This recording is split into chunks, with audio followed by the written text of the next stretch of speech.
Welcome to our Wheel and Anchor webinar. Topic today, Costa Rica Eco Adventure. That is going to happen in January of 2023. So I'm excited to bring you this, and I'm excited in particular because we've got Martine, who is our specialist on Costa Rica, who's going to be joining us in a minute. Just a couple of words for those, because I see a few names for those who haven't joined on me, and I came across this photo when I was putting this webinar together earlier, and this was our last trip before the pandemic, was actually to Panama. We had a small group. We went down to Panama for a 5-day getaway, and Panama, of course, is immediately to the south of Costa Rica, and it was at that time that we really started thinking about destinations in Central America, because of course, we started off very much Europe focused and Asia focused. And then some of the members said, well, what about Costa Rica? I've heard there's some wonderful, places to go that aren't beach destinations. And what I want to say about all that is this is what defines us at Wheel and Anchor is that we are very much member driven, right? It's like you guys have ideas about places you want to go. Many of the places that we offer are, an idea that came up in conversation on another trip around the dinner table. And that what makes it special, because we want to deliver the kind of programs that you enjoy. And so by way of introduction, if you don't know me, my name is Gordon Drager. I've been organizing trips for Canadians to all parts of the globe for over 30 years now. Can't believe I'm saying that. I would have called myself old back in the day.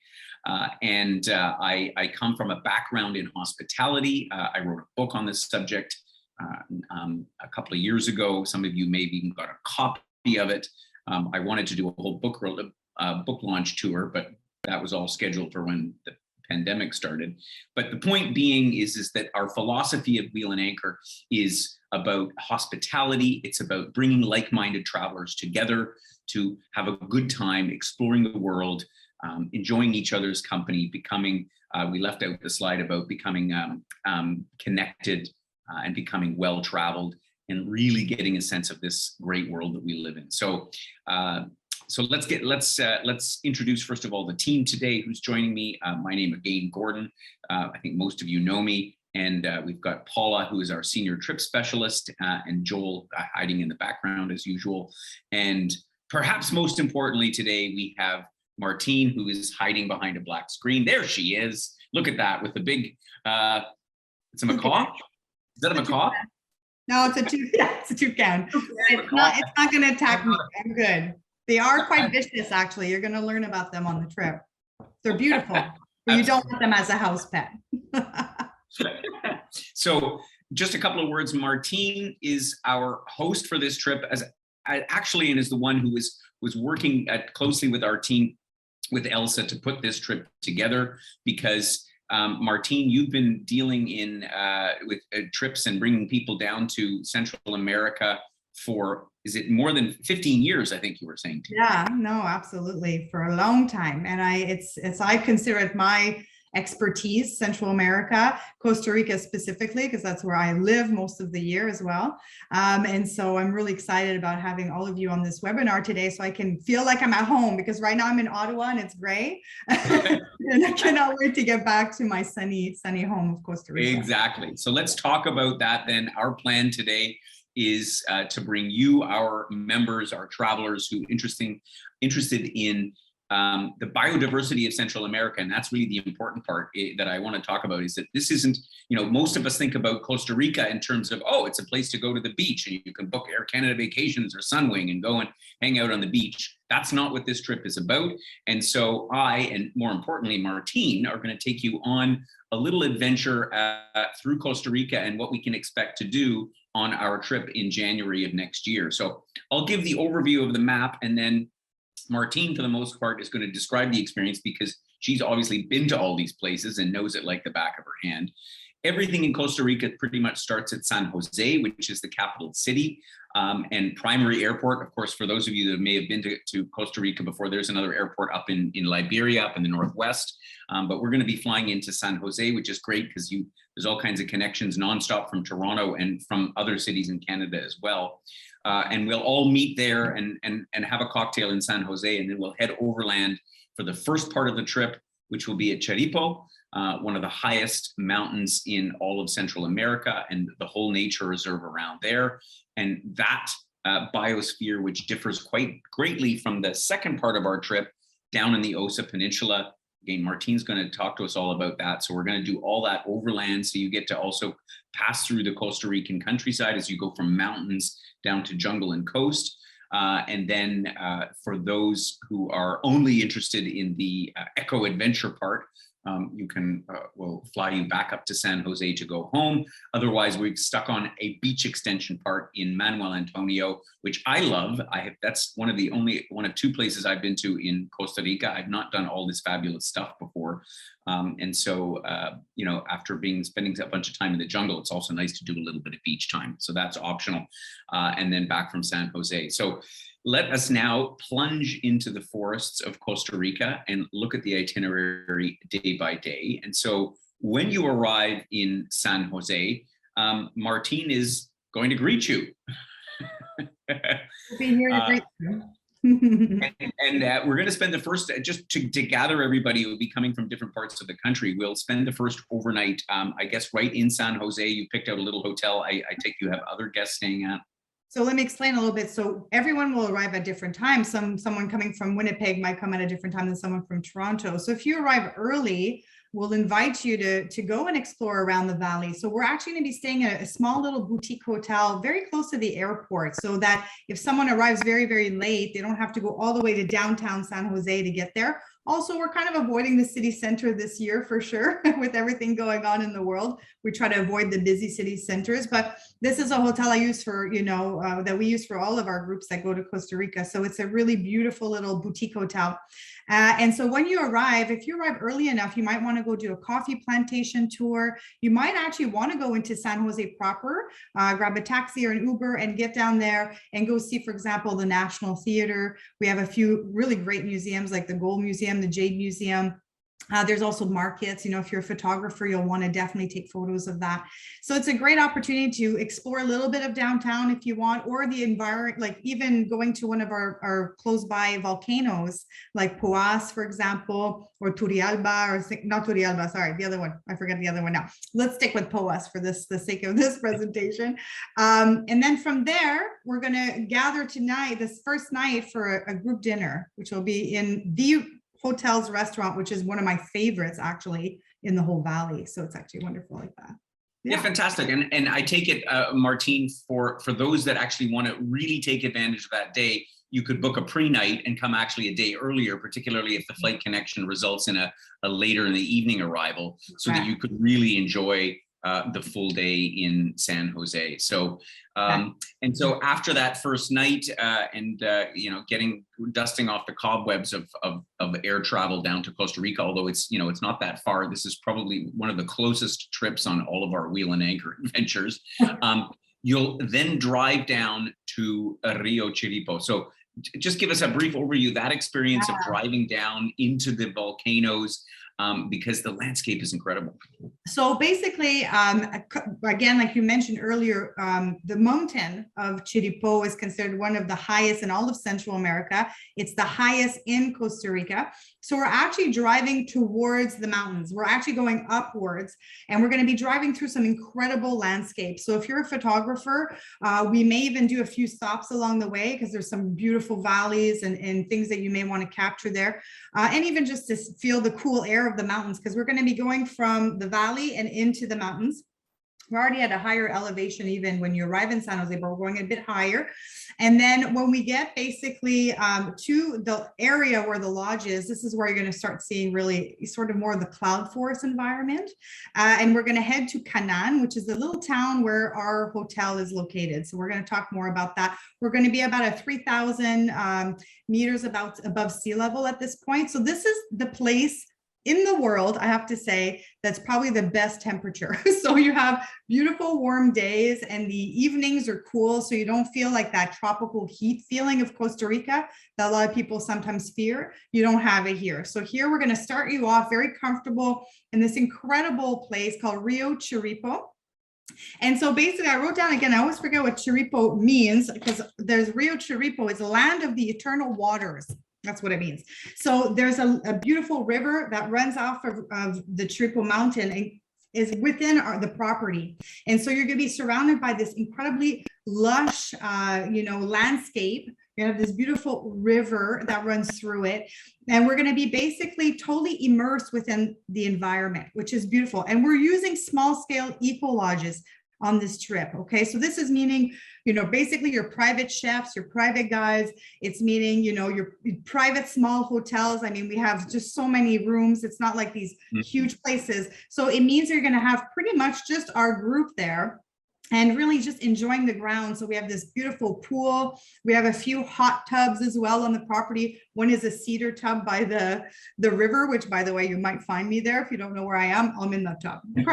And we have a beautiful yoga platform. And here we're going to be able to also do some yoga. If any of you are interested in that, I'm sure some of you are like, oh, I'm not going to do that. That's okay. But we are going to have a few surprises for you in here. And it's just such a beautiful environment. So if you're looking for something that's like spa meets nature, this is what we have. And first of all, just so you know, many companies just go, to the very touristy parts of Costa Rica. We're going off the beaten path. We're going to places that most people will never have heard of. And on top of it, we're doing 2 places that most people have not heard of. So we're actually one of the only companies in the world with Wheel and Anchor that's offering these 2 spots. You won't find anything like it. So this is what's so amazing. And the food, oh my God, the food's incredible. A lot of the food actually comes from the area you'll be visiting. Like the cheese is made locally. A lot of the meats are taken locally. Vegetables, we have edible hill on the property grounds, so you can go and grab stuff right from the hill if you want. So food along the trip will be a huge part of this experience. I see you have a raise your hand option. I don't know if you see it but who are foodies? I always like to see how many people are foodies, because I am. Everybody's a foodie at Wheel and Anchor. Michael raised his hand. Right? Look at everybody's raising there. Yeah, and we have like a full stop. Now you've started something. Everybody's a foodie. Yeah, that's good. So we'll be eating family style. It'll be plated. Breakfast is like this, more like buffet, but the lunches and dinners are fully plated. It's really a big part of the experience. So if you're absolutely looking for something, very natural. And I think Martine, you captured it there. I mean, part of the reason is we went to Martine. Martine's also helping us out with another trip we're doing to Peru, because she knows these places that you just don't find unless you have had experience going down there. They're wonderful, like family-run lodges that are just, you capture the essence of the real Costa Rica. This is sustainable travel, so when you choose a sustainable trip, it's because you're giving back the money into the area you're visiting, right? You're supporting the local people, their economy, you're limiting your footstep on the places you visit. So this is a fully sustainable trip. You're going to get karma points out of doing this trip, actually. You're giving back. And so the accommodation is so comfortable. So all of our accommodation is based on double occupancy, but you can upgrade to private.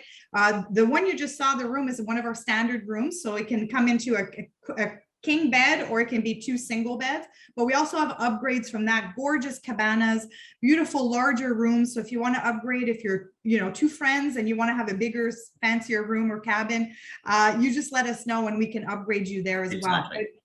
Yeah, it's really so comfortable. The regular rooms are wonderful. They're fabulous. They're comfy, but of course there's other places available. Let's talk a little bit about the experience, because obviously we're there for this incredible place, and the resort itself has so much to offer. Yeah. Tell us a little bit about that first. So every day we're going to have a new adventure for you. We do have a free day for you to also relax, because one thing with Wheel and Anchor, which I love about our company, is that we give you time to also decompress and be there. You don't have to always be go, go, go, right? Because a lot of times when you do these go, go, go trips, you come back and you need another trip.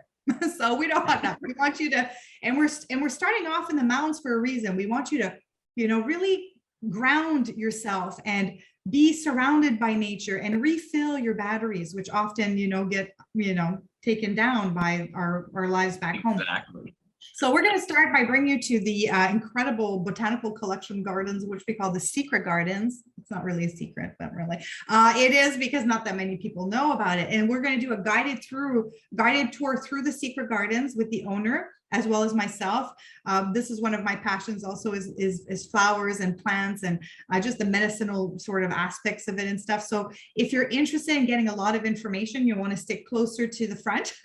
If you're more into just taking photographs and you just want to be in this magical spot, you can certainly just grab your camera and follow towards the back. So there's always going to be room for getting more information or less information. Okay, so we want you to do whatever you feel is best for you.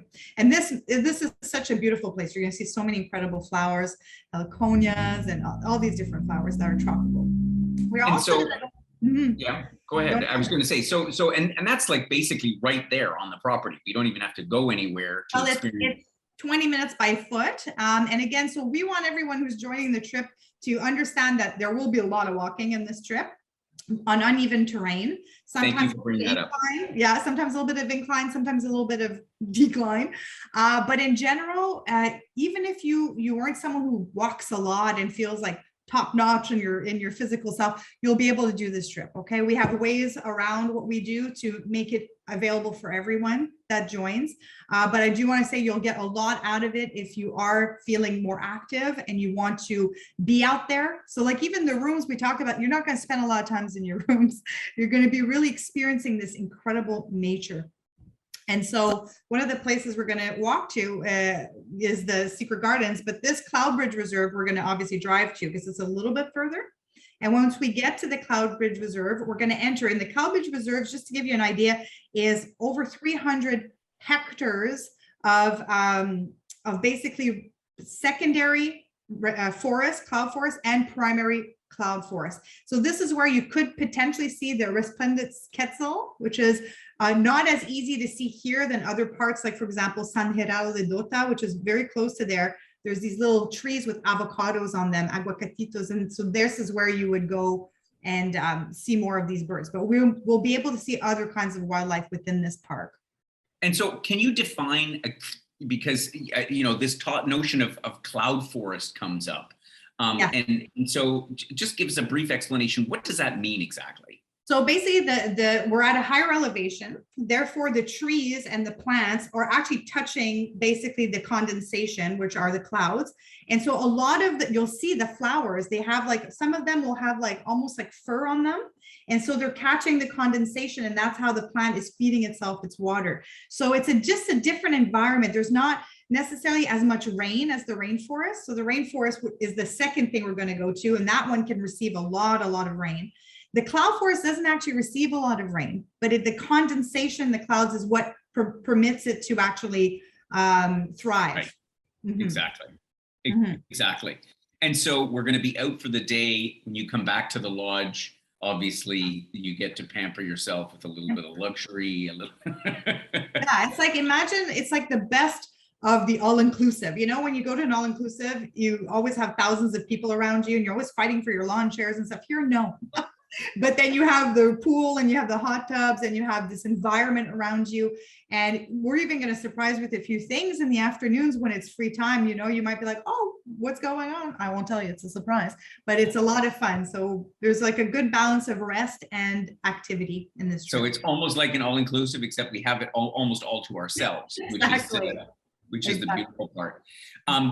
Butterflies and other insects, but I mean, particularly butterflies. We won't talk about the other insects because I know people get freaked out about them, but Luckily, I have to talk about insects because, you know, everyone who I tell that I live in Costa Rica, like, oh my God, they think, I don't know, of like Indiana Jones or something. No, in Costa Rica, the balance is so well preserved because there's so many lizards, bats, birds taking care of that. You actually get more biting insects at my sister's cottage in Renfrew, Canada. Okay. I'm sure Paula has something to say about that. She lives close to there. So but basically here, you're not going to be bothered by insects. In fact, it's quite impressive. Even on the Osa, we'll talk about that, where you would think there are hundreds of types of, thousands of types of insects, but they're not going to bother you, which is amazing.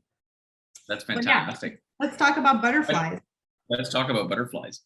So butterflies, of course, is also synonymous. You know, of the blue morpho, for example, which is synonymous with Costa Rica. You're going to get to see that beautiful butterfly, not only in this butterfly dome, but also live when we're on the Osa. It will be probably a common thing that you will see early morning. But there's this beautiful dome in this area. So we'll just walk to the dome. It's very close to the lodge. And then we're going to enter this really enchanting paradise and you know, these beautiful butterflies all around you and things of the sort. So that's another fun activity we'll be doing together. Exactly. So all of these things that we do while we're in Rio Chiripo are, you know, part of what you experience in one of these cloud forests because of this elevation, because we're, you know, way high up, and this is what makes Costa Rica, you know, I hate to always quote National Geographic, but I mean, they say it's one of the most biodiverse countries in the world because I think a large part of it has to do with the different elevations and being able to experience that on one trip and the difference. So after a bunch of days up in Chiripo, we then drive down to the south part of the country. And so tell us about that, because now it's a totally different eco experience. This is what I love about this trip, is that you're going to live there's 12 different ecosystems in all of Costa Rica. There's a lot of them in this tiny little country that fits basically 200, if you compare the land in the United States of America is like this, 200 times more than Costa Rica, but Costa Rica holds 500,000 species, you know, of flora and fauna, whereas you know, basically the United States of America holds half of what Costa Rica holds. But now we're going to even a tinier part, which is called the Osa Peninsula. And the Osa Peninsula holds 50% of what everything is found in Costa Rica. So it's incredible. And you spoke about National Geographic magazine. National Geographic magazine calls the Osa, and really specifically Corcovado National Park, the most biologically intense place on Earth. So this is where National Geographic photographers come to get their best wildlife shots. So we're essentially going into a zoo without cages, okay? We're the ones in the cages, you know, in our beautiful fancy cages. They're fully wild and they're totally free. And because there's a limited amount of humans that go onto the Osa, we don't have cruise ships that go there. We don't have large hotels. It's all small eco lodges. So the people who go into this area, it's because they want to be one with nature. Right. They want to respect the wildlife. And so when we go on in this area, even outside of the park boundaries, which by the way, Corcovado National Park is considered the crown jewel of all national parks. And there's close to 28 national parks in the country. And this is the crown jewel. And it takes up 2/3 of the peninsula. So the peninsula is an island essentially attached on one side. So we're basically going on an island, okay, where there's this incredible abundance of wildlife. And the lodge where we're going, which we'll talk about in a second, is essentially within that landscape. So the animals, they don't know the difference. We're going to Luna Lodge. We're surrounded by this incredibly lush and verdant rainforest, okay? And the lodge is literally connected adjacent to Corcovado National Park. So there's no fence here. So the wildlife is everywhere. And in the morning, you're going to be woken by howler monkeys. I can do the sound if it's not too embarrassing for anyone. Only for you. Nah, I don't care. I do it all the time. So it sounds like this. So you're going to have this incredible sound waking you up. Can you tell I'm used to doing that? Oh, no. Yeah, absolutely. You did that very well. I'm impressed. Thank you. And you'll learn more about these incredible animals. We have 4 different types of monkeys in Costa Rica, and all of them are on the Osa. If you go anywhere else in the country, you might see one of the species, but we have all 4 species, which are the howler monkeys, the white-faced capuchin, which is the white face. We have the titi monkey, which is the squirrel monkey. And then of course, my favorite, which is the spider monkeys with the really long legs and tail. They're the funniest. They're my favorite. Yeah, and so they're all here on the Osa. We also have the famous scarlet macaws. We have these guys behind me. This particular one is to the north. We have a different kind, but we have toucans everywhere. So if you've always wanted to do a trip where you are fully immersed into basically the most amazing zoo without cages, this is it. And you're not going to be bothered by insects because again, there's lizards, birds, bats taking care of all of those biting things. And so it's actually one of the most comfortable experience that you're going to have. And because we're just a little higher, you can see the ocean in the back. There's a breeze here. So it's not like that tropical sort of like heavy, but yes, you're definitely going into a hotter area now. Perfect. And so this lodge, again, similar to Chiripo, small. Yeah. How big is it? It's there's only 8 bungalows. There's 8 bungalows, and then there's a few hacienda rooms and a few like tents at the top. It's tiny and it's renowned. Like people from all over the world will come specifically to go to Luna Lodge. And so we were able, and Lana, who's the owner, is a good friend of mine. So you're going to get to, and also Frank, who's the owner of Rio Tripper, is a good friend of mine. So it's like you're coming to, you know, visit a friend or family that knows the people, knows the places. We have access to different lodges that most people don't.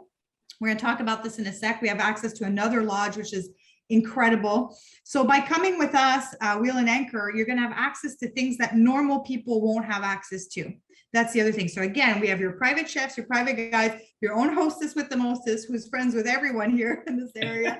And then, you know, you're just going to have this most unique, authentic, perfectly natural experience, which I'm telling you right now is hard to get nowadays. Right. It's so true. You say that because unfortunately, you know, and I've been to many, you know, national parks in all parts of the world, and they're wonderful. But, you know, let's face it, it's a lot of it's become commercialized. And so it's trickier to find and, you know, and have organized and get space. Yeah. Be able to do accommodation at places like and this. A lot of companies will use bigger hotels because they have more room to actually be able time to get their groups together. But because of our relationship with these lodges, we're able to secure that for you. And so, but the sooner everyone jumps in, the sooner we can secure it and the sooner we can make this happen for all of you. You know? Exactly. So we're secure now, obviously, but yeah. Anyway, tell us a little bit about these bungalows. Yeah, so these bungalows are thatch roof, you know, all bamboo. So the idea behind Luna Lodge is to be fully integrated within the landscape and using materials that are not going to harm the environment. So you'll see very little cement. You'll see very little unorganic products there that are used to build.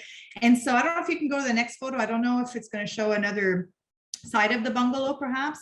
Yeah, so inside the bungalows, like you have your netting around your bed because of course we don't have it's not all sealed, you know, we're not in these concrete rooms like we are used to. So you have your net around your bed, but that's for your mental health because honestly you're not going to be bothered by anything, but you can let that down. It can be 2 to a room, it can be a couple to a room. We also have hacienda rooms, and if someone's really you know, adventurous and doesn't mind climbing, we also have safari tents at the top, and that's a free upgrade if you want to be on your own in one of those safari tents. We could talk about that. You're laughing. I would do it. I know, I love them. That's where I'll be staying, that's for sure. But it's a lot of stairs. So this property is built sort of on the side of a mountain. So here we're doing a lot of stairmasters in this place, okay? And even to get up to the first photo that you saw was from our yoga platform. And to get up there, you take your time, but it's good cardio. I'll tell you one thing, you will come back home in such good shape and feeling so great because of all the incredibly clean air you will have breathed, and also all the amazing organic food that you will have eaten. So it's one of those trips, I tell you, every single person who's come on this trip has come back home feeling more energized, and this for a long time. And it stays their favorite trip out of everything they've done. And I have seasoned travelers coming in my groups and our groups, right? We have seasoned travelers, so. You'll love it. Let's talk about the experience in and around Luna on the Osa Peninsula. Karate is the valley nearby, right? And so, are we going to get to see these guys? My favorite. I love these guys. I hope they're everywhere. That's actually that's the one mammal that we have the most in the jungle. But the thing is, they're so camouflaged, and we'll tell you how they camouflage. And they're very interesting animals. Like they're some of my favorite in terms of talking about them because there's so many things about them. But yes, that we have the 3-toed sloth and the 2-toed sloth, which by the way, don't even come from the same family. It's like a horse and a bear. It's the weirdest thing, but we'll talk about that. And so we have so much wildlife on the Osa. This is where we have the largest wildcat population in all of Central America. So we have margays, ocelots, we have pumas and jaguars. Luckily, we're not on their to eat menu. We look like rice cakes, so they're not interested in us. They have so much food there. You know, there's tapirs. There are all the 4 types of monkeys. We have, oh my gosh, I could keep going. It would take forever if we stayed on this topic. Well, and I'm curious because Yeah, I mean, you are host trips as well in Peru, in the Amazon. I mean, how does could it you compare? give us a very quick comparison? Because Yeah, this I have thing. not been deep in. Yeah, please. Sorry, I interrupted you. Basically, this is the Coles Note, the Coles Notes of the Amazon. So the Amazon is such a span, it's such a large expanse of land that it's harder to see wildlife. You have to go deeper into the interior to see a lot of it, and you'll see little of it because you have so much where to go. Right. On the OSA, Exactly. because it's an island, right? It's closed in. It means that there's borders, there's ocean, and then there's also rainforest, and it creates these corridors. So you find yourself in this wildlife corridor. That's where we are going to be staying. We're literally in the corridor. So because of that, there's an abundance of wildlife, and then there's also a smaller expanse of land. So that means, that's why I say you're kind of going in a zoo, because it kind of feels like it is, because there's so much wildlife. And so we're also going to see not only the mammals that you pointed out and the insects that you pointed out, but of course the birds. And this is really something where I think in terms of a concentration of birds, Costa Rica stands out. There's about 800 species of birds in Costa Rica, and on the OSA, there's more than 50% of those birds on the OSA. This is the only place in all of Costa Rica that you can see scarlet macaws in huge quantities. In other places, you might see them in little pockets here and there, but you can't really hold your breath and hope you will. It's not for sure. On the OSA, it is the largest growing population of scarlet macaws in all of the country. And it's incredible. And also toucans, and then all these amazing birds. We can go through trogons and so many. Right now they're not coming all to me. But if you're a birder, you are going to want your list and check those. And even if you're not a birder, but Martine, just so our members understand how do one of these excursions go? I mean, is this something we do by vehicle? Okay. What happens on a trip, on an outing like this? Okay, so the first one that we're going to be doing is, I call the Welcome to the Neighborhood. And that's basically going into Karate. So we're up again a little bit higher in the mountains, and we're going to be driven down into the neighborhood. And so the vehicle will be available to us. So if someone doesn't want to get out of the vehicle, you can certainly stay in the vehicle and just move forward with the group. But I would like you to get out of the vehicle and really experience this area. We're going to be by the ocean. So again, we're in the corridor. It's where the ocean meets the rainforest. And again, this is not a birding tour, that first one. The first one is to look for wildlife. We're going to be looking for monkeys and sloths of the sort, and birds, of course, like scarlet macaws, are all by the ocean because they're eating basically these almonds that grow in these almond trees, basically these palm trees that have almonds. So we're going to be walking very gently. Again, we're not speed walking in any of our hikes, because the goal is to look for wildlife. And when we see the wildlife, we're going to hang out and look at it and enjoy it and take photographs of it, and then continue gently. So we're going to introduce you to this neighborhood, which is very, very wild in terms of its wildlife. It's very abundant. When we do a birding tour, that's going to be an early morning tour that's going to start basically at dusk, at dawn. Sorry, that's the opposite. At dawn. And there, whoever is going to join that group, and again, we have included for you, but if you're one that's like, I'm not going there, you don't have to, but we will take you by car into an area specific for birding. And there, our guides and our professional guides who is going to accompany us has the scopes and everything, where you can even put your iPhone or your smartphone and take a photo of the bird. You can also bring if you have good binoculars, do bring those, definitely, because you're going to use them a lot. And so the goal of that will be to spot as many birds within a short window of time. And then we'll be coming back to the lodge actually for breakfast, and then having other activities as well during the day. But the goal of this is to see wildlife, people. That's what it is. Yeah, no, absolutely. This is an eco adventure. This is not the beach part comes at the end. Of course, we are, as you said, the peninsula is on the Pacific Ocean.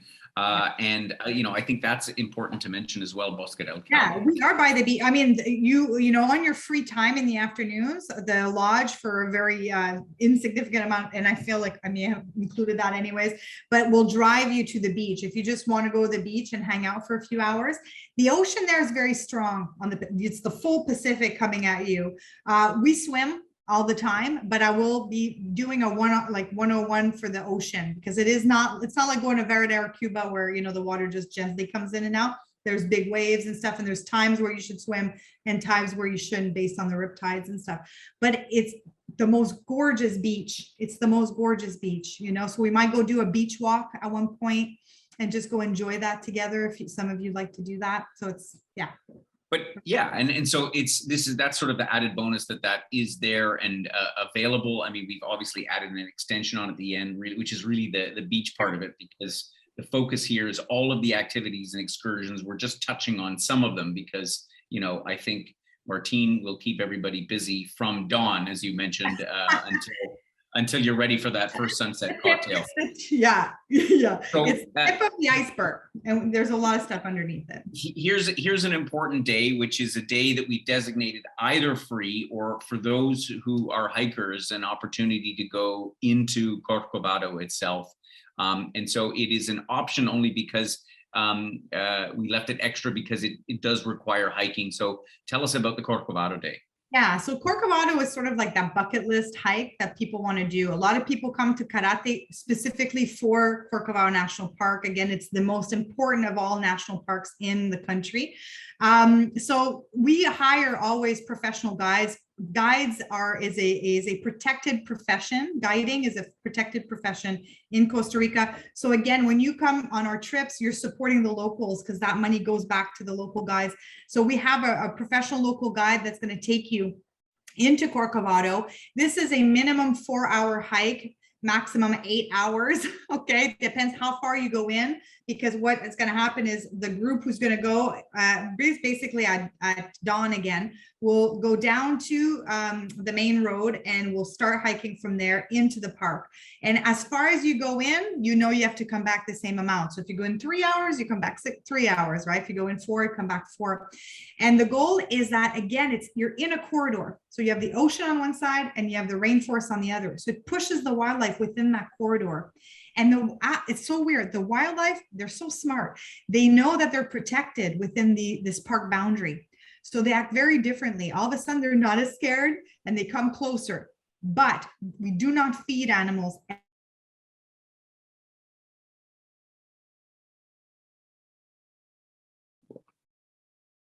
ever.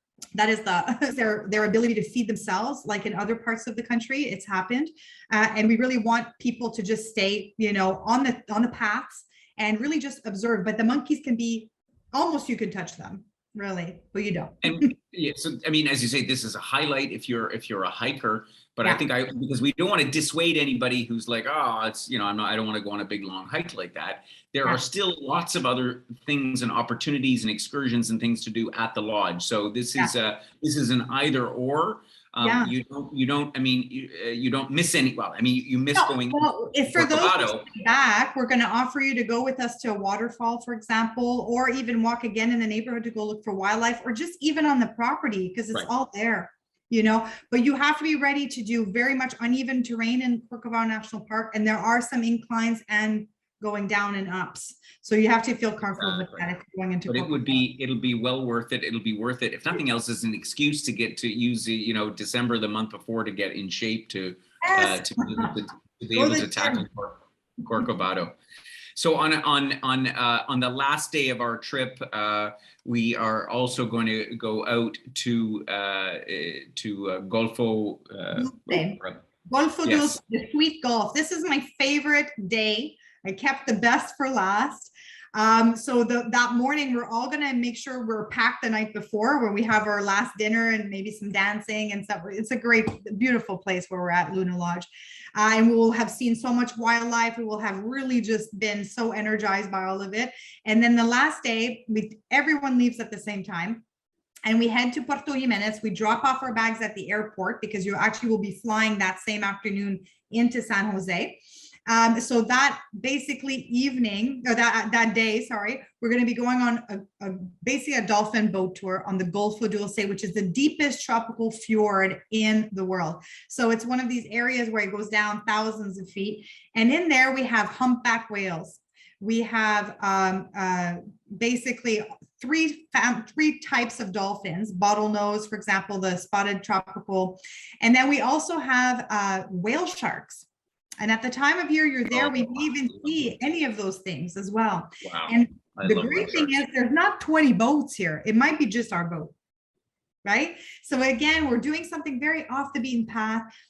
We can get in the water. We try not to swim with the dolphins because again, we respect that boundary, but the dolphins follow us. They're literally at the edge of the boat. They jump in and out. They do shows. They're fun, but they all do this naturally, right? They're not threatened by us because they're not painted there. And we have an opportunity to stop at an animal refuge actually while we're on the Gulf of Dulce. For those of you who want to contribute and help and support an animal refuge, you can give a $25 donation directly to the refuge, and you get to see the animals like really up close, because there's all these other animals behind the scenes that you won't see that they're really releasing back into the wild, but there's a handful of them that can never be released, and so they're supporting their animal refuge to be able to support others as well, and they're very well treated. Amazing. And again, I really when we first discussed this itinerary, because of the remoteness of it and the fact that this is not what you'll find in any glossy brochure in any travel agency. This is a really up close trip. And so that day, as Martine mentioned, if you're in it for the eco adventure, there'll be a domestic flight that takes us from Puerto Jimenez back to San Jose, and then we'll do one final overnight there, so you can catch a flight in relaxation the next day back to where you started from. For those that want to extend for a few days, because of course, let's face it, for a lot of us, Costa Rica is also synonymous with the beautiful beaches. And so we've picked out this place, Manuel Antonio, and I know Martine and I were talking a little about this. It's a touristy part of Costa Rica. So, let's be honest, you will have been in some of the most remote and incredible natural environment. Manuel Antonio is a bit of a tourist destination. I actually quite like it. That's why I kind of pushed for it, because I've been there, and it to me is one of the more beautiful places to spend a few days for a traditional beach holiday. We've picked out a lovely deluxe hotel that's right on the beach, the Arenas del Mar, and this is why, let's face it, life is about the simple pleasures as well. Lying around in a hammock on the beach, enjoying the coastline here. The water is not as the ocean is not as rough here in Manuel Antonio as it is down in the south, so you can actually enjoy the ocean for a bit. The coral reefs that are around. There are also tons of activities off the resort in and around there. Again, it's a touristy area, but at the same time at Arenas del Mar, because it's an exclusive property, it's it's sort of the right kind of clientele and a wonderful ambiance and atmosphere. So and lovely rooms that we have superior rooms overlooking the sea, just like you see here. So a great way to spend a few extra nights. So we've bolted that on. They've again got excursions in there. You can go paddle boarding through the mangroves, or my slides are a little bit slow on going along here, but you can visit a spice farm in the area, or if you're really adventurous, you can go like zip lining and all the rest of those kinds of things. So all those activities exist around, and you can also certainly stay longer if you wish, but we tacked on an extra few days at the end so that you can really enjoy having made the trip all the way down to Costa Rica. Yeah, and discovering the south of the country, which most people don't. They just go to the north because it's where it's well marketed. Exactly. People fly into Liberia and go to the beach and and the beach there is beautiful. It's gorgeous up there, but it's like tumbleweeds, right? There's not as much wildlife up there. People get there like, where's the lushness? Where's the waterfalls? Yeah, and there's many beautiful parts of Costa Rica, but these are, I think, the most beautiful. So I'm going to say goodbye just to go into the background, and just want to welcome all of you on this trip. Please do join us. We're going to have so much fun, and I'm just going to let you go into the specifics, so I'm not just sitting here. I'll just, obviously all the details are in the brochure. If you didn't get a copy already, we'll send it out with the webinar. So you've got some of the pricing here, and there are other suite options available, but everything that we've chosen is already top notch in terms of the experience. Pretty much at these lodges, it's all inclusive, because let's face it, there's no other place to go for dinner. And so your accommodation, your guiding, pretty much all of the excursions. The only thing that we haven't included in this is that Corcovado hike, which we put on extra because, again, we just want to make sure that it's something that you would want to do, and we don't want to include something that some people might not want to do. And so that's listed in here. And then, of course, we can arrange your airfare. And Costa Rica, thankfully, is relatively easy to get to. The extension program here, those few extra nights, once again, the pricing is shown in here. I won't go into the details, but this is a wonderful lodge, hotel to stay in on the beach. And a great place to sort of spend a few extra days while down in Costa Rica.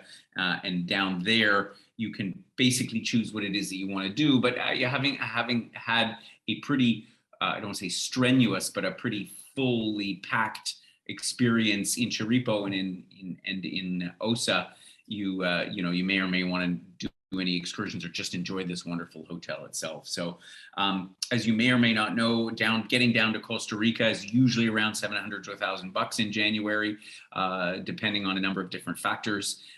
So that is what we're looking at. And yeah, let's take any questions that may have come in, Paula. Does anybody have any questions at all about this program? Paula, are you there? Hi, sorry about that. I'm having some issues with my internet. I just like to say I've been to Costa Rica a number of times, and the Osa is by far my favorite, and where I met Martin almost 10 years ago or so. And wow. I'm an active go, and my husband's the photographer lagging at the back that doesn't want to do too much of the hiking and all the rest. And he talks about it equally as much. So super fun to have seen everything again. So I see one question here about inoculations. Are any vaccinations required? We're not talking about COVID-19 right now, thankfully, required to go to Costa Rica? So none are required. We always recommend you get your tetanus updated, and maybe Hep A and Hep B, but that's even for Canada. So just see your doctor, but no, none are required to enter the country. In fact, just speaking of COVID, they're not even requiring COVID inoculation at this point. They're just asking people to enter with valid insurance. Okay, perfect. All right. There's a question that came in here, Gordon and Martin, with regards to the weather. So considering the 3 different areas that we're traveling, what could one expect in terms of highs and lows? That's great. I'm always so bad with weather. I would say the lowest could be in San Jose or in the mountains in the evening. You're looking at maybe 14, 15 degrees at the lowest. Wow. It can get cool. So you want to bring in, so in the information package that we're going to send you, and the information we're going to send you to prepare for this trip, we're going to tell you dress like an onion, essentially, and the same thing for Peru if you were to go to Peru, but it's not going to be as cold as in Peru. So you basically just want to bring a light shirt or jacket or something, and you don't need hats or mittens or anything like that. But I'm a scarf girl. I like little scarves. So you may want to bring something like that for the evenings.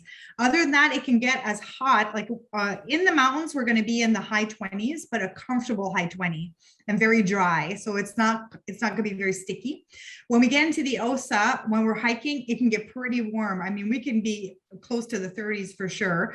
But at the same time, we're going to take it very slow. So I tell people, I don't know if you've ever seen these little fans that you can buy, and they turn on and you can recharge them. Have you ever seen that? They're great. Anyways, they're my favorite. But you can even bring a hand fan, or I even bring a wrist, sweatband. It can get warm when we're doing the hiking in certain times. But in general, you're going to be very comfortable. And you have the pool there at Luna Lodge, and you have your own showers if you need to cool down. But it's going to be I always tell people, when you go into San Jose, dress like it's a warm spring or fall day. And then when you're in Costa Rica, dress like you're going in a sauna. Even though you're not going to be in a sauna, wear the kind of clothes that you would actually wear in a sauna. So no jeans, no thick cotton. No. Right? You want to stick with these very thin materials that breathe easily, like modal or bamboo, for example. By the way, bamboo is the best material on earth. So you may want to, and it's reusable. It's a replenishable material. I hope that answers. That Most does. important are your shoes, actually. Your shoes are the most important. Get yourself some good amphibian shoes. And what they are is they go from land to water. Try to stick with them being like a full closed shoe. So not those Tiva sandals, because rocks get into those. So it's like a full running shoe. They're usually on sale in March at like Mountain Equipment Co-op, for example. And so they're just amazing because they remove the water, but they keep your foot really dry most of, the whole way. And they also give you a good steady grip. We'll get Martine your personal shopping list, your packing list from you before we go. Done. Thank you so much for all the great info. I think that's it for questions, but please do email us, drop me a note. And anything that for some reason I can't answer, I'm sure Martine will have the answer to. And I hope you appreciate her enthusiasm. As you can see, she's a very passionate person about Costa Rica. Lucky to get to live down there. I think some of us would be envious of that. So again, thank you for joining us. Our next webinar, we're taking a little bit of a break for a couple of weeks on our trip releases. We've got a lot of work at the moment getting ready for our Live Away programs this coming winter. But we're going to be doing an outlook on travel for the next 6 months. So this is going to be an important webinar where we're going to talk, I'm going to talk a little bit about the global situation in various parts of the world. I'm going to talk about the thing that we are sick of hearing about, which is the coronavirus and how that's impacting travel and what it means to be able to travel, because let's face it, we can travel in many parts of the world. Anyway, all that is going to happen on December the 16th, so watch out for that. We will give you the webinar information in the newsletter, and that'll be our last webinar of the year. And in the meantime, as I say, I'm heading to Canada. So for you, those of you in the Ottawa region, watch out for me because I'm going to be coming by next week, and I'll have a small dinner event in Ottawa, and details will be in your inbox. And otherwise, stay warm, and I look forward to catching up with you all again very, very soon. And we'll hope to have you join us on our Costa Rica program. Have yourselves a great day. And once again, thanks very much for joining us.